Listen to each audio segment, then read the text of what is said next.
I never thought I would be here, sitting alone at the dinner table, watching the candlelight flicker against the empty chair across from me. 3 months ago, this seat was never vacant. My husband, Mark, was always home by 7, always greeting me with a warm kiss, always telling me about his day. But now he's late. Again. I swirl the wine in my glass, staring at the dark liquid as if it holds the answers. As if it can tell me why my husband barely looks at me anymore, why he suddenly has extra meetings and late-night projects. At first, I told myself I was overthinking it. After all, we've been together for over 20 years. People change, work gets hectic. But then I noticed the way he started keeping his phone closer. The way he stopped kissing me goodnight. The way he avoided my touch. Suspect. I don't want to, but I do. I take a sip of my wine and push away the thoughts clawing at the back of my mind. That's when I hear the front door open. Mom. It's not Mark. It's Daniel, my son. His voice is deep now, rich with the maturity of someone on the cusp of adulthood. He turned 18 a few weeks ago, but in my heart, he will always be my little boy. The one who used to crawl into my lap after a bad dream. The one who used to hold my hand when we walked to the park. I quickly wipe at my eyes before he can see. Hey, sweetheart. You're home early. He steps into the kitchen, still in his basketball jersey. His duffel bag slung over one shoulder. His dark curls are damp with sweat. His skin flushed from the evening practice. He looks like his father. Same strong jawline, same piercing eyes, but when he smiles at me it's softer, warmer. I finished practice early. Thought I'd come keep you company, he says, dropping his bag by the door before moving toward me. His gaze flickers to the untouched plate on the table. You didn't eat. I shake my head, embarrassed. Not hungry. Daniel sighs, placing a strong hand on my shoulder. Mom, you can't skip meals just because Dad isn't home. There's something in his voice that makes my throat tighten. I know he sees it, the changes in Mark, the cold distance between us. But Daniel never says anything. He just watches, listens. He has always been so perceptive, so in tune with my emotions in a way Mark never was. I'll eat later, I say, reaching up to squeeze his hand. His fingers tighten briefly around mine, strong and steady. He studies me for a long moment before shaking his head. Come on. Let's sit outside for a bit. You need some air. I don't argue. He grabs a blanket from the couch as we step onto the back patio. The night is cool, the sky stretching above us in an endless sprawl of stars. Daniel drapes the blanket over my shoulders before sitting beside me on the wooden bench, close enough that our arms brush. I hate seeing you like this, he murmurs after a while. I close my eyes, exhaling slowly. I'm fine. No, you're not, he says, turning toward me. And I know why. I swallow, my hands curling around the edge of the blanket. Daniel. Dad's cheating, isn't he? His words hit me like a punch to the gut. I jerk my head toward him, but he doesn't look angry. Just resigned. I can't lie to him. I never could. I don't know for sure, I whisper. He scoffs, shaking his head. Come on, Mom. You do. You just don't want to admit it. I press my lips together, my heart pounding. What am I supposed to do? Daniel leans forward, resting his elbows on his knees. You deserve better, he says quietly. You deserve to be happy. I laugh, but there's no humor in it. It's not that simple. Maybe not, he admits. But you don't have to go through this alone. I look at him, then really look at him. He's not a little boy anymore. He's a man, strong, thoughtful, protective in a way that makes my chest ache with both pride and sorrow. I reach out, brushing his curls from his forehead like I used to when he was small. You're such a good son. He smiles, but there's something unreadable in his expression. Something deep, something intense. I just want you to be okay. I nod, leaning against him, allowing myself to take comfort in his warmth. I will be. And for the first time in months, I almost believe it. Daniel's arms tightened around me. His embrace warm and steady, a silent promise that I wasn't alone. "Come on, let's eat," he said softly, guiding me back inside. My emotions were still raw, my chest tight with all the feelings I had bottled up for months. But Daniel made me feel safe. He always had. We sat down at the table and I picked at my food, forcing myself to take small bites. Daniel ate with an easy confidence, watching me between mouthfuls, making sure I was eating too. Just as I was starting to relax, the front door opened. Mark walked in. "Hey," he muttered casually, not even glancing at me as he set down his briefcase. I swallowed, my grip tightening on my fork. Daniel's entire demeanor changed beside me. His posture stiffened, his jaw clenched.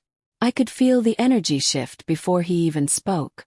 "You know, Dad," Daniel began, his voice dangerously calm, "if you're going to keep treating Mom like this, maybe you should just leave." Mark turned, eyebrows raised. "Excuse me." Daniel pushed his plate away and stood up, towering over him. "You heard me," he said, his voice steady, unwavering. "You've been treating her like she doesn't exist.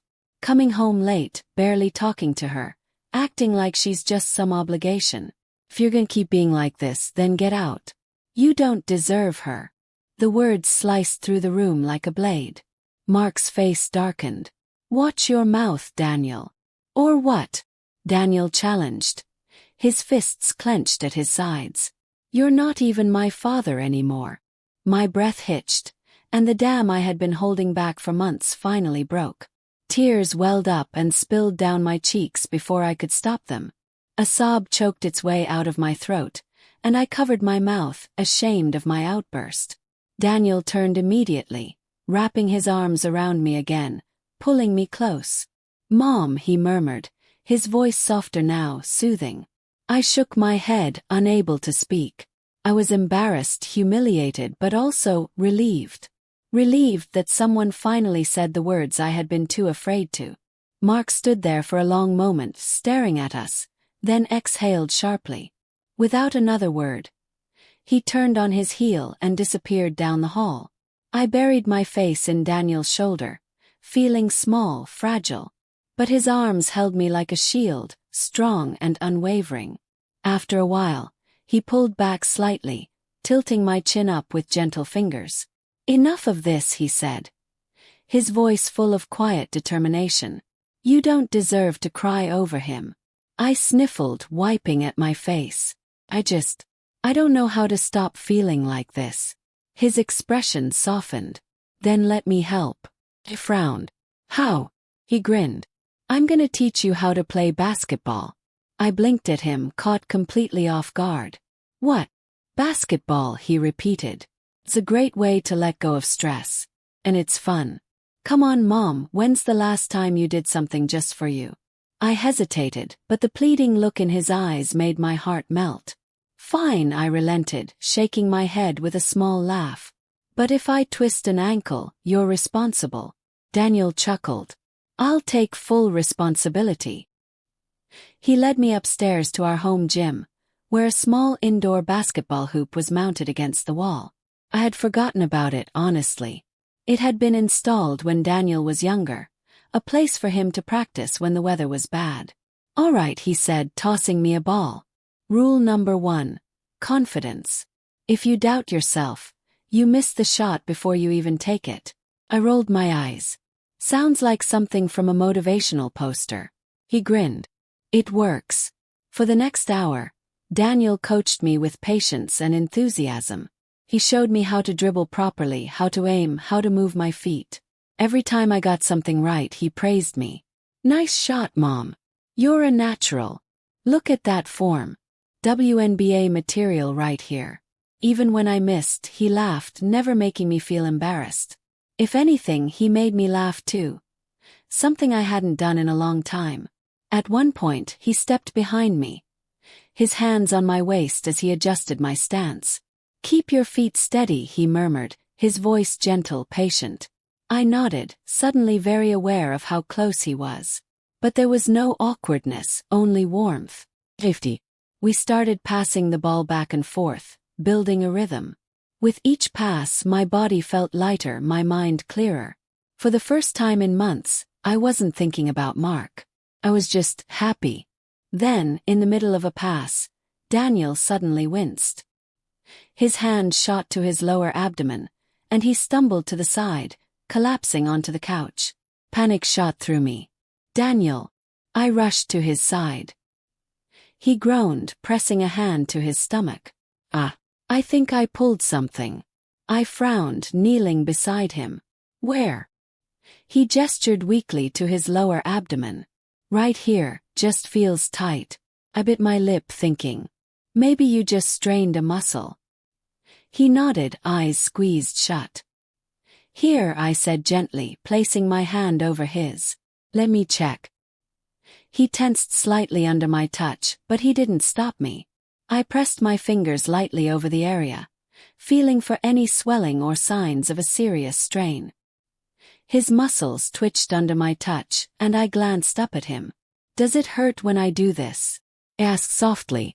A little, he admitted, his breath uneven. I hesitated. Maybe a massage will help. He opened one eye, raising an eyebrow. Mom, you don't have to. Shush. I rolled my eyes. Just relax. I pressed my fingers into the tight muscles, kneading gently. I had given him massages before when he was a kid after tough games, but this felt different now. He wasn't a little boy anymore. He was strong built, a man who had grown up right before my eyes. And yet, right now, he was still my son. My boy who just wanted to take care of me. As I worked, his breathing slowed, his body relaxing beneath my hands. Better? I asked softly. He sighed. Yeah, much better. For a long moment we sat there in comfortable silence.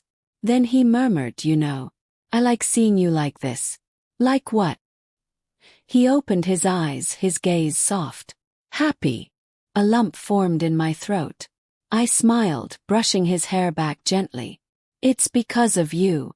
He reached up, catching my wrist. His thumb brushed over my skin, warm and reassuring. I'll always take care of you, Mom. And for the first time in months I believed it. Daniel stood in front of me, arms crossed, a determined look in his eyes. We're going out tonight, he declared. And blinked. What? You heard me, Mom. You're getting dressed up. Heels, makeup, the works. I laughed, shaking my head. Daniel, I haven't worn heels in ages. Then tonight's the night you bring them back. There was something about his tone, firm, unshakable, that made me pause.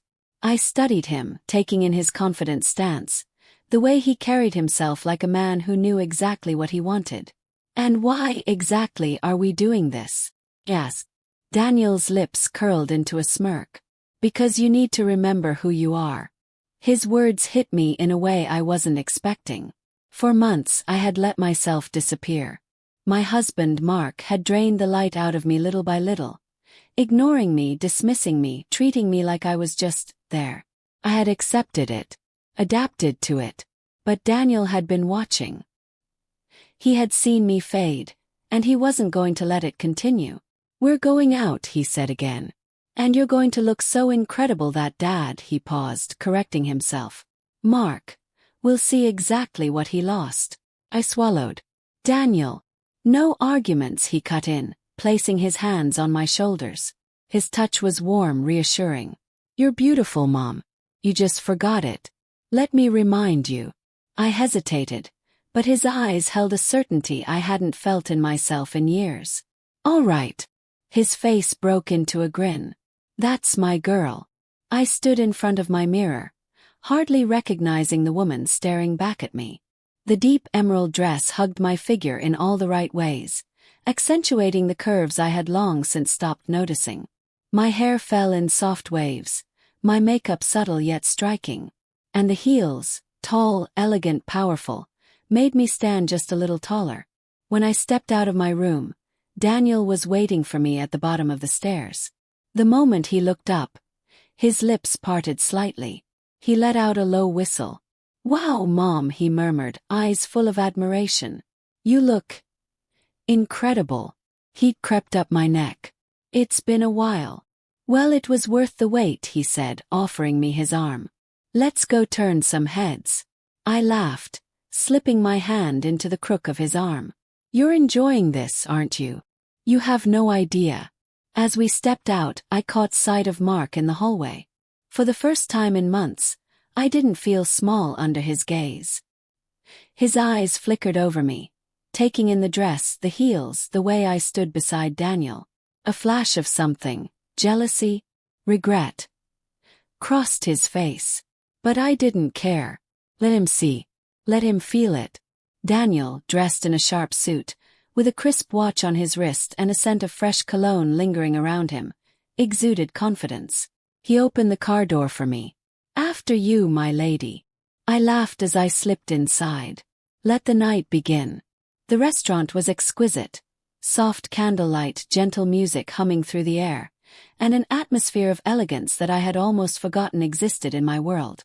Daniel pulled out my chair before sitting down across from me. "You really do look amazing, he said, studying me. "I think I should take you out more often." I chuckled, shaking my head. "I think I need to take myself out more often." He grinned. "Now you're getting it." Dinner was perfect. We talked, laughed, shared stories I hadn't told in years. For the first time in a long time I felt alive, like a woman again, not just a neglected wife or a forgotten part of someone else's life. Daniel was the perfect gentleman. He complimented me, made me laugh, reminded me of the fire I still had inside me. "Mom," he said after a while, swirling the wine in his glass, "I hope you know that you deserve better than how you've been treated." His words settled deep inside me. "I know," I whispered. I was finally starting to believe it. As we walked out of the restaurant, the city lights reflecting in the glass windows, Daniel turned to me. "You should never let anyone make you feel small again," he said. His voice quiet but firm. I smiled up at him, my heart swelling with gratitude. "I won't." There was something in the air, a shift, a change in me. I wasn't the same woman who had sat alone at the dinner table, wondering why she wasn't enough. I was more than enough. And for the first time in a long time I was ready to start living again.